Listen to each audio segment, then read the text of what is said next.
Hello, hello, hello, everybody out there. Welcome to another episode of Spring Fever. As always, it is me, XFL Jim. Can you smell what the XFL is cooking? As always, I'm joined by the one, the only. It is the incomparable Erik, a.k.a. Uncle Rico. Ooh. Oh, yes. That's the sound I make whenever I get to be on a show with you, buddy. You know, that makes me feel special. Thank you, my friend. Thank you. How are you doing? I'm doing great. Shout out Austin. Shout out Blizz in the chat. We're feeling good. The UFL rules were announced. There's been some moves. Erik, we have a couple new quarterback moves that I want you to be privy to. I purposely didn't tell you this pre-show because I thought it'd be fun. So, defenders, Tomu's back. I like it. Love that move. Brandon Silver's out at Houston. No more Hi-Ho Silver? No, he's on St. Louis now. Okay. All right. But that's not the main story. St. Louis, AJ's back. Back again. AJ McCarron's back, baby. How do you feel about that? Improves their shot a ton. How do you feel about that? I love it. Improves their shot. Do you think, though, he stays the whole season? I think 100% he stays the whole season. Really? I think so. Why wouldn't he? Gets promoted up? Gets called up? Do you get called up during... Would that not be... So, hypothetically, let's say... Hypothetically, he's with the Battlehawks, and there's a team in OTAs that has an injury and they need someone, I think they would just sign him and they'd leave to go there, right? So here's the tweet that I saw, Erik. I mean, that's like worst case scenario. You know what I mean? Like, fair. Here's what I saw, though. Also, shout out Vince. Yes, we all do love it. Let's go, AJ. QB AJ McCarron asked to be released by the Bengals. Team announced it today so he can re-sign with the Battlehawks. Oh, okay. Then he wants. So he asked to be let go. Yeah, then he wants to be there. Yeah, that's why. Like, I think he's there the whole season. Okay, that makes sense. And then I think Silvers is actually a really good backup to get. Silvers can get you like one or two good games if AJ McCarron gets hurt. Yep. We saw it last year. Silver started out hot with the Roughnecks, kind of faltered at the end. But I think he's good for a couple games. Other news, the Stallions, the goddamn Stallions, Erik, just keep getting hotter and hotter. So they got a new quarterback situation. So not only do they have J.M.R. Smith, who won the league in the first season, not only do they have my Nebraska boy, Adrian Martinez, they just picked up Matt Corral.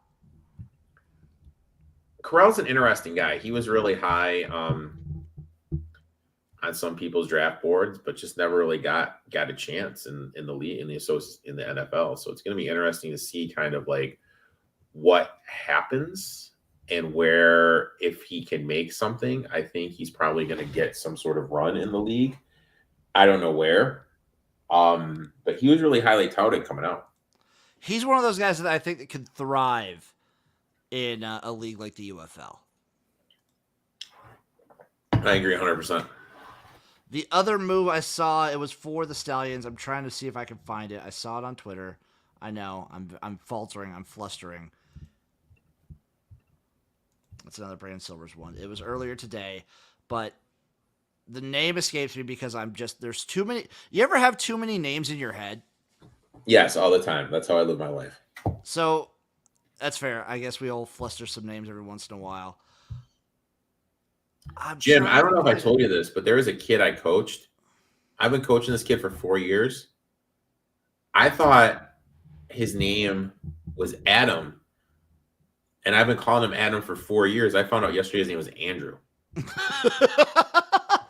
Oh, it was the Stallions getting DeMarcus Gates back. He was awesome. Okay. All right. Awesome for them. Fair.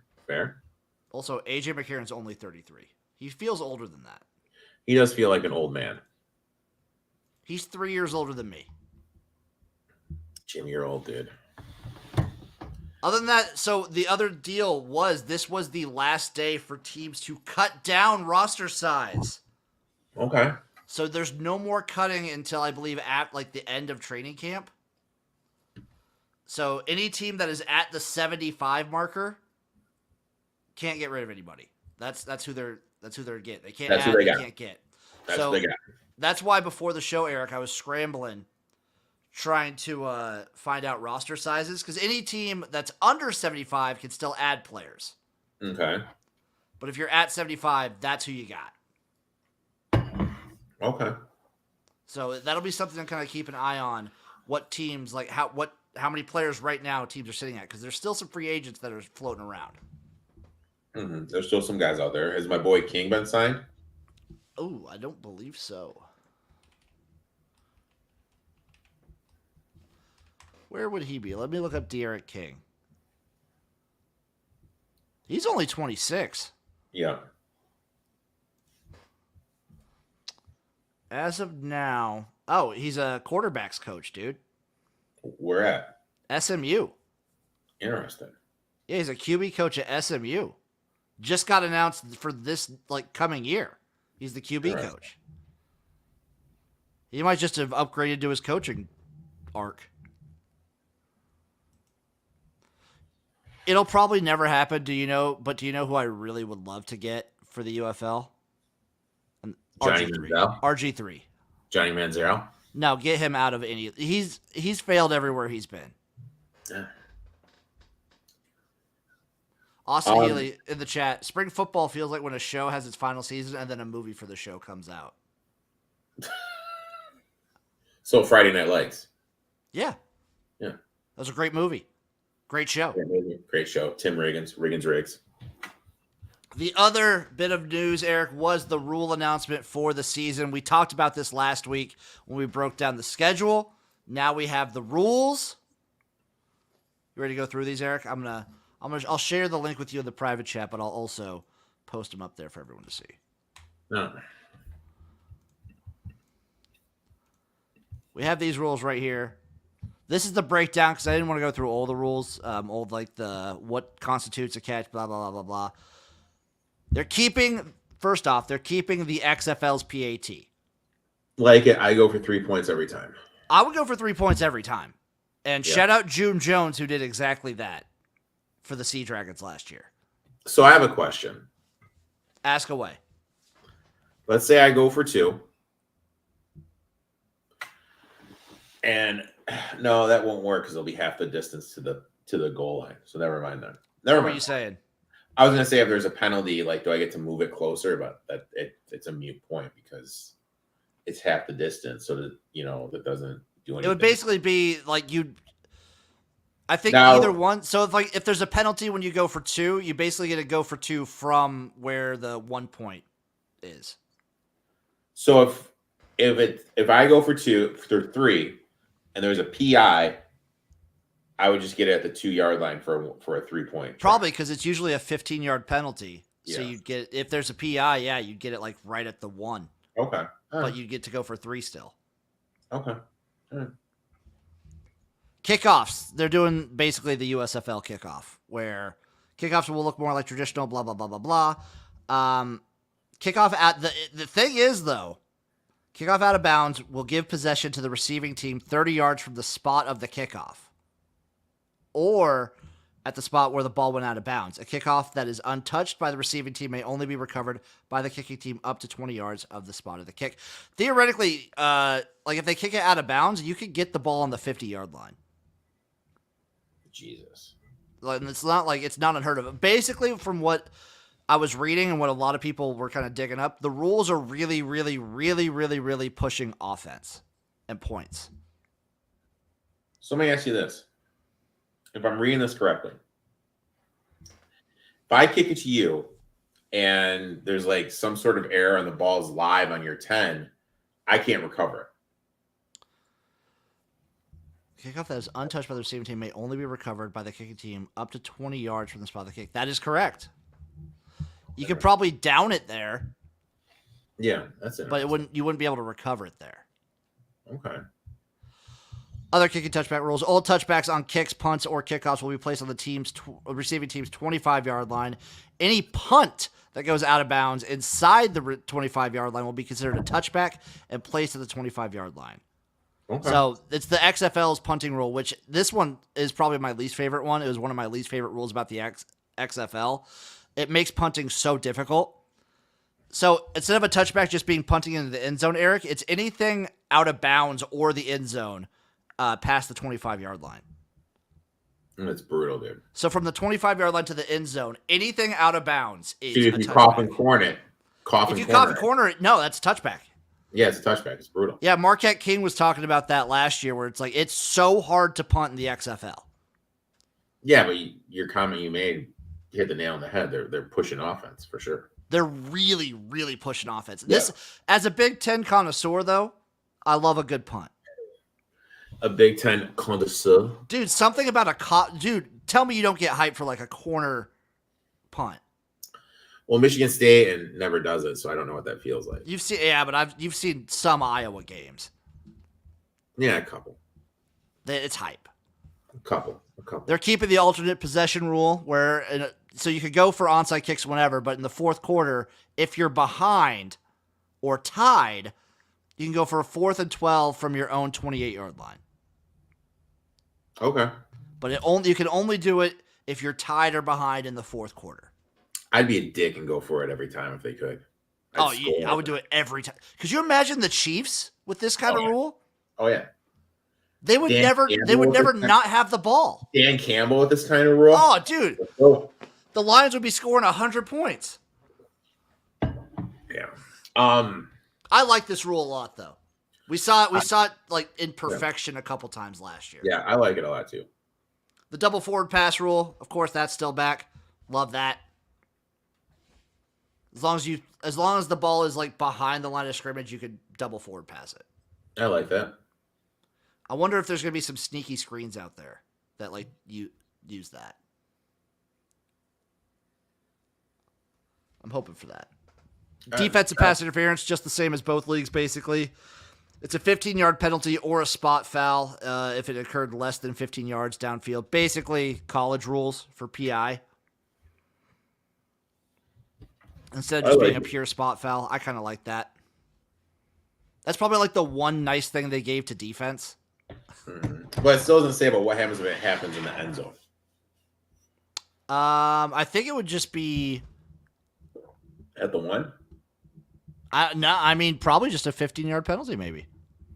They might end up designating like they did the last year with the USFL and XFL, where they designate like egregious PI and then make that a spot foul. So it'd probably be at the one. Okay. I would imagine. I don't know 100%. Replay reviews, of course, they're probably just going to be in the booth. I hope it's Dean. I hate Dean. Yeah, but it's either Dean or Mike Pereira. Mike Pereira, dude. I hate Mike Pereira. Dude, I would love to fucking share a cigar and a solid scotch with Mikey P and just him tell some stories. Can we get them both in the review booth and arguing about reviews? And then Gene Saratoga comes in just chilling. Oh, I'd love that. My dream would be just having what they did in 2020, just have the guy with the Xbox controller at the games. That'd be solid. I like that. That was awesome. Coaching challenges, basically the same as the XFL was. You get one challenge. Okay. If it's successful, you don't lose a timeout, but you could challenge anything. You could challenge a spot. You could challenge any ruling, fouls or potential fouls, anytime, once during the game. The only thing I would tweak with the coaches challenge, and I wanted to see if they do this in year 2, if you have a successful challenge, it'd be nice to get the challenge back and have an option for a second one. 5,000% with that bad boy. Yeah. Because you only get one the entire game. Which is brutal. So it's like, you gotta really know when to use it. Yep. Here's one I didn't read about, and this is me reading it for the first time. I'm very happy.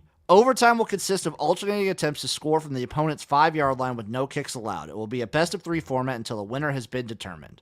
Basically what the XFL did. I think the USFL did this too. Any questions on the rules, Eric? I just don't get PI. I like the review.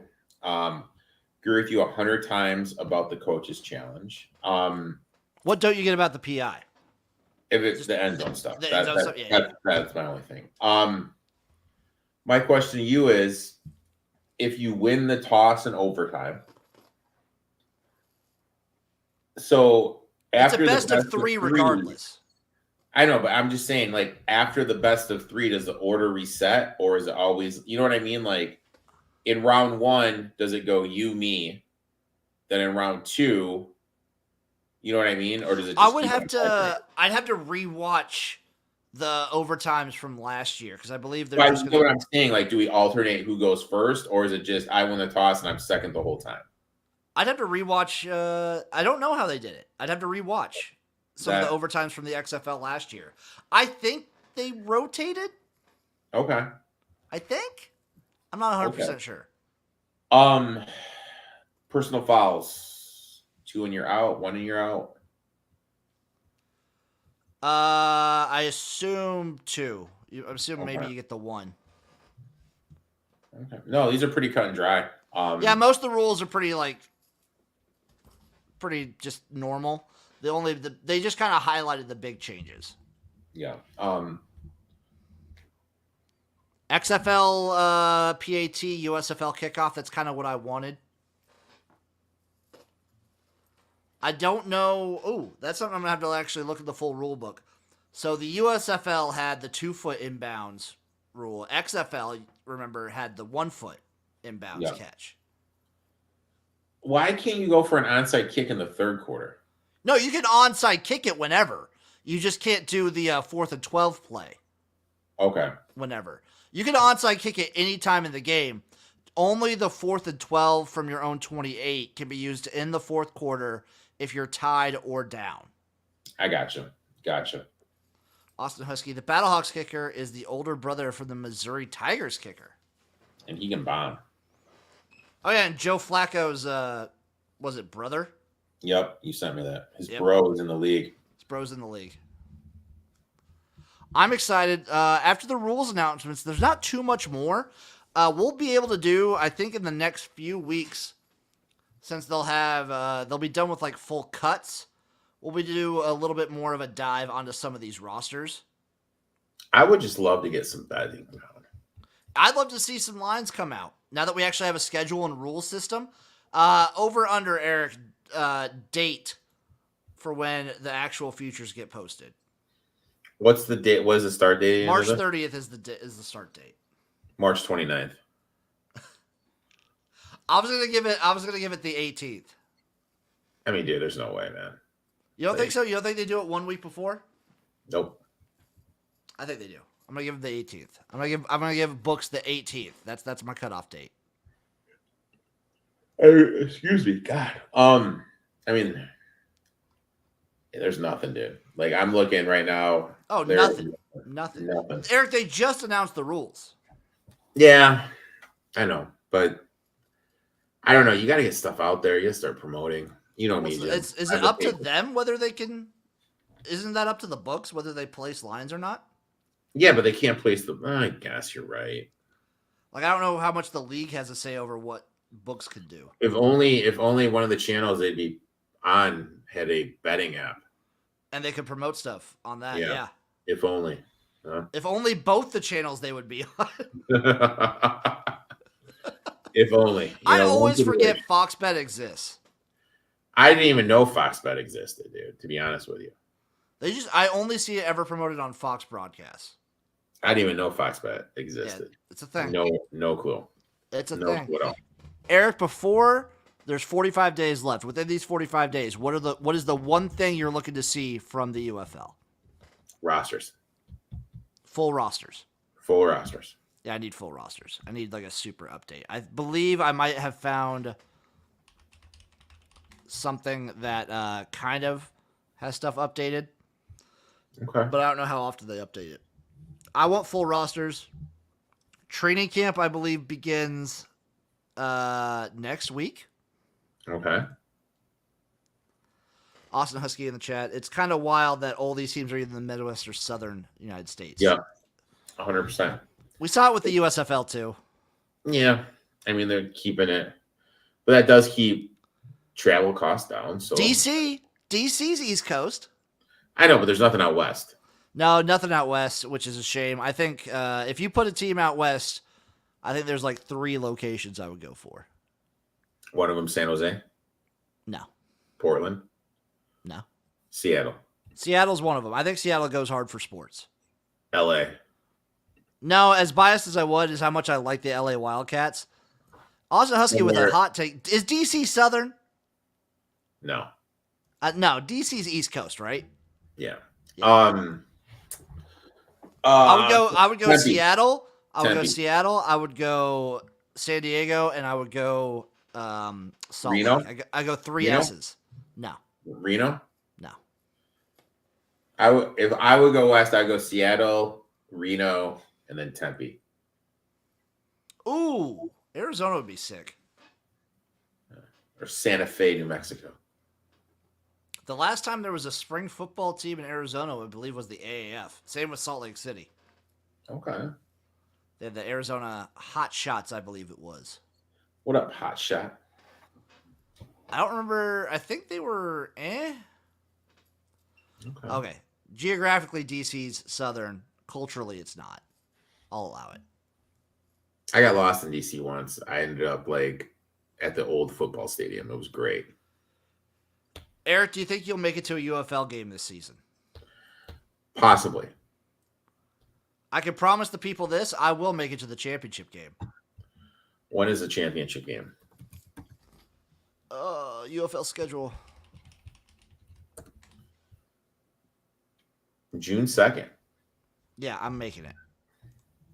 Where's it at? St. Louis. It's only a 6-hour drive from me. It's only like a 8.5-hour drive from me. I'm making it. I'm going. I'm going to the championship. I might go to another game. I gotta work it out maybe with Chase. We might hit up Memphis. But I gotta go to the championship game. God, I hate driving to St. Louis, dude. I've never done it. Oh my God. The Chicago drive to St. Louis is brutal, dude. It is so brutal. Oh, Jon Snow lives near St. Louis. Oh. I gotta go. I gotta go to the championship game, Eric. I live or breathe. I gotta go. For 2 reasons. Yeah. Reason number 1, it's the championship game. It's the UFL championship game. How am I not going to go? Reason number 2, and this is the cynical, very sad reason potentially. Mm-hmm. If the league does fold, I would kill myself if I didn't go to the championship game. And hopefully they make it to the championship. Oh, they're going to make it to the championship game, and they're going to make it to year 2, and they're going to make it to year 5, and they're going to make it to year 10. I mean, Jim, But just in case, if they don't, and I don't go to the championship game, I will die. Jim, I'm looking at flights right now. From Chicago to St. Louis? I'm looking at flights, big guy. How much? Hold on. You want to look up some flights to Edmonton too, Eric, while you're at it? Right, student. Oh, dude, what the heck? Dude, all these return flights are brutal, dude. Oh, just brutal times.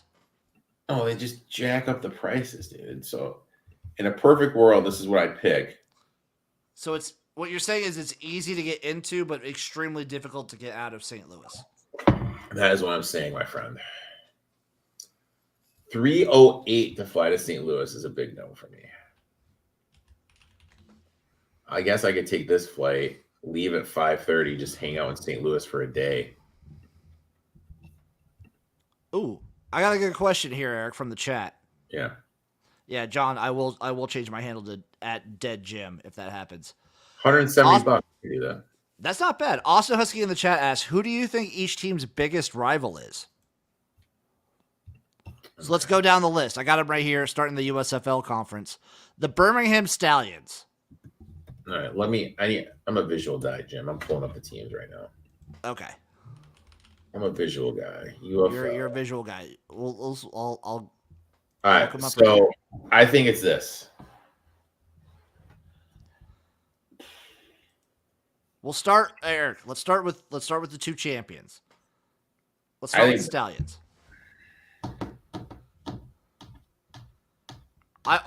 So the Stallions have an interesting choice here. You could go interconference, but the way that I've seen people chirping on Twitter, I think the Stallions' biggest rival might be the Battlehawks. Really? Because I think the Battlehawks is DC. Battlehawks for sure is DC. Yeah. And DC's is the Battlehawks. See, Jon Snow, Memphis plus Stallions, because of the drubbing they got last year. Also, I'm going to go with Memphis because a lot of the guys on the Memphis team and the coaching staff and players are from the New Orleans Breakers. And that was the biggest rivalry in the USFL was between the Stallions and the Breakers too. So I'm gonna have the Stallions go with the Showboats. The Stallions go with the Showboats. Okay. We both have the Battlehawks and the Defenders. I mean, to me, Houston, Arlington, and San Antonio are just one big lump. It's a big trifecta there. Yeah. Michigan's kind of the odd one out. I don't think Michigan will have one just because there's no one that far north, if you will. St. Louis would be the closest. But St. Louis is already locked in with DC. Yeah, but like you can have a rival that they don't consider you their rival. Yeah, that's true. I just don't feel like I feel like the Panthers are kind of alone. They're rivalless. Rivalless. I don't know. I'm hyped. I'm hyped for rosters. I'm hyped. I'm hyped for the championship game. I'm gonna really try and make it to another game. And no promises, but my goals this year, Eric. UFL game in person, CFL game in person, IFL and AFL both in person. Jesus, dude, Jim, you can probably get me for one of those. You want to hit the CFL? Oh my God. Head up to Canada. What's the closest CFL team to you? Toronto. Oh, we could go to a fucking Toronto game. I mean, dude, do we really do it up and hit a Blue Jays game too? Sure, I love baseball. Dude, I'm just saying, dude. Why not, man? It'd be fun. Do you know the airport code for Toronto? Nope. When I went into Hamilton, I didn't go through Toronto at all. We drove from Buffalo. You drove, Jesus, dude. Jim, I hate driving in cars, dude.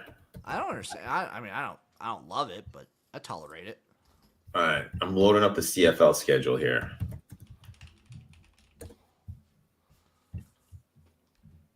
Let's take a look. Which one can we potentially make? Not a preseason game, Jim. No, Eric. The opener? You want to go to the opener? May 25th? No. That would be opener would be June 9th. That's a lot of travel back to back to back. June 9th, that's a little rough for me because that's a big work weekend for me. What if we do Ooh. What if we July 27th? What about we go to Saskatchewan on July 4th? Oh my God. Eric, July 27th. Take a look. That's possible. That's a good game. That's a really good game. July 27th. Jesus, dude. Tickets are 370 bills. Yeah, the CFL don't come cheap, I guess. I mean, if I fly in. Wait, are you talking about plane tickets? Yeah. Okay. Dude, how much do you think season tickets are for the fucking Argonauts? How much? Starting at $283. That's not bad.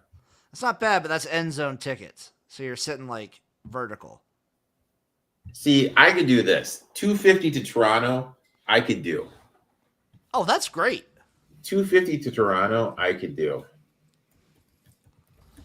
How much do you think it is for me? $5. Probably. What's Toronto's? Oh, Toronto, Ontario, right here. Let's see if we go for those dates listed. What did we say? Did we say July 27th is what we said? Yep.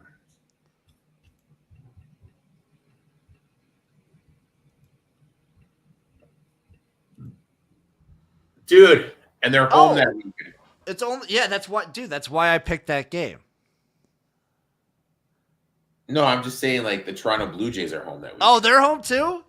So we could go to a Texas and play the Texas Rangers on Friday. That's sick. And then we can go to the CFL game on Saturday. Jesus, dude. Okay, let's see. Right here. Flights. Oh, you're right. $5. Jesus, dude. I'd pay it. I don't give a fuck. I'd pay it. I got nothing else, Eric. I think that'll do it for this episode. Dude, we're not going to plan our summer vacation anymore? Not live for the people. Not live for the people, Eric. Any parting thoughts on the UFL, the rules, anything else before we get out of here? No. Looking forward to the season. Like I said, I think you and I both agree. I think they should have started this weekend. You get the momentum from the football. Just makes sense to go in there. I think they kind of dropped the ball with that. But how rushed this merger is already, look, it is what it is. This is what you had to do. Yeah, with like the timing of the merger kind of made it a little improbable to make happen. And guys, they miss out on March Madness, give and take. Yep. It's fine. I got you, bro. I'm hype. Everyone else get hype. We'll hopefully have some roster talk to do next week. We love you guys, and we'll see you next time for another episode of Spring Fever.